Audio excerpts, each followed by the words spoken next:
Այս պահին դուք տեսնում եք այն կադրերը, որ վրայերթի են ենթարկել մայթում կանգնած մորը և նոր զորացրված տղային,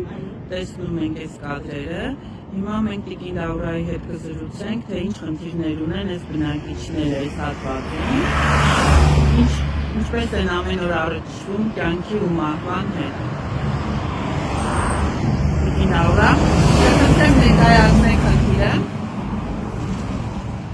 Սա հյուսիս հարավ ճանապարհն է, ըստ ես այսպես էլ եկանի ճամոք էր, հյուսիս հարավ ճանապարհն է, ու այս մարդիկ այստեղ մի փոքրիկ տուն կա, մի քանի տուն է,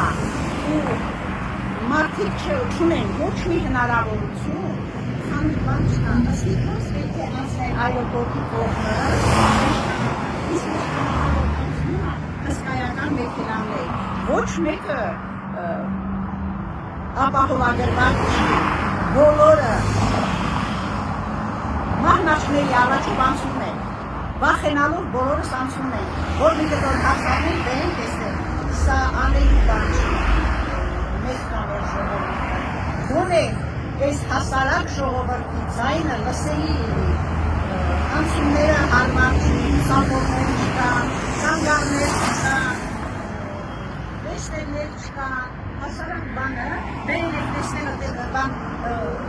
ավտոբուսի ուղևանցը փոխել է, 150 դրամ, փողը չի վերցնում, ստիպված պետք է տեսնել դրել, չէ, առաջ տեսնելը դրել մեր փողոցում, հետո պահանջեք, որ մենք կարողանանք այդ գումարը տանք, ես թոշակառուտին եմ, իվիճակի չեմ ես այդ խանքայրել, որ գրամի շորտերի կարել, դե դրեք տեսնել, որ ես կարողանամ օգտվել, ինչքան կարելի է մարդկանց այդ վիճակի մեջ պահել, ես արդեն 3 վարկանում եմ։ Տրոլեյբուսները նորմալ ժամանակին։ Տրոլեյբուսները ժամանակին գուցե առավոտները շուտ են գրում, չեմ կարող ասել, բայց երեկոյան ժամերին տրոլեյբուսը պատ տակի 6 ամսկեսի զոհի ողները գնում է ինքը պատ, ինքը էջ չի երևում։ Այստեղ է միակ հիմնական աշխատող տրանսպորտը, դա երկրորդ համարն է, որ շատ լավ է աշխատում, ես գոհ եմ երկրորդ համարից, բայց 14 վեր չէ։ Ասում են, որ այս կար ժամանակով ոնց որ ես սկսել աշխատել, բայց ես չեմ նկատել 14-ի հաճախակի աշխատելը։ 14-ը էլի շատ ուշուշ է գալիս։ Մի խոսքով այս թաղամասում կան բազում խնդիրներ, որոնցից առաջնայինը անվտանգությունը ապահովելու նկատառումներով, այստեղ հետիոտնային անցում լուսացույցով և տրոլեյբուսի, նախ տրոլեյբուսները հին են, հնամաշ են, չէ, ինչպես 15 համարը։ 45 տրոլեյբուսներ են, այդեղ նորմալ տրոլեյբուս կա։ Եվ որ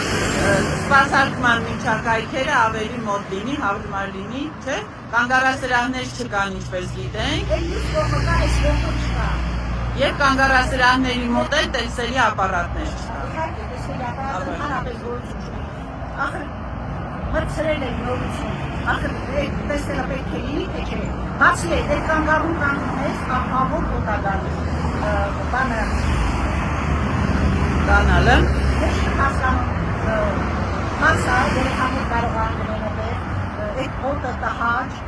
ինչ-որ բանով կարելի է փակել, ինչ-որ բանով կարելի է կողքերը թեկուզ ճաղապատել, որպեսզի այս երեխաները չգնան այն գրել, հենց անմիջապես գրում են այդ կողմով, մանր երեխաները տանում, զբոսնելու տեղ չկա մարդկանց համար, փոքր երեխաների համար, ամեն ինչով այս փոքրիկ թաղամասը, որը ընդամենը 15-20 ընտանիք է կազմված, ոչ մի գնացել է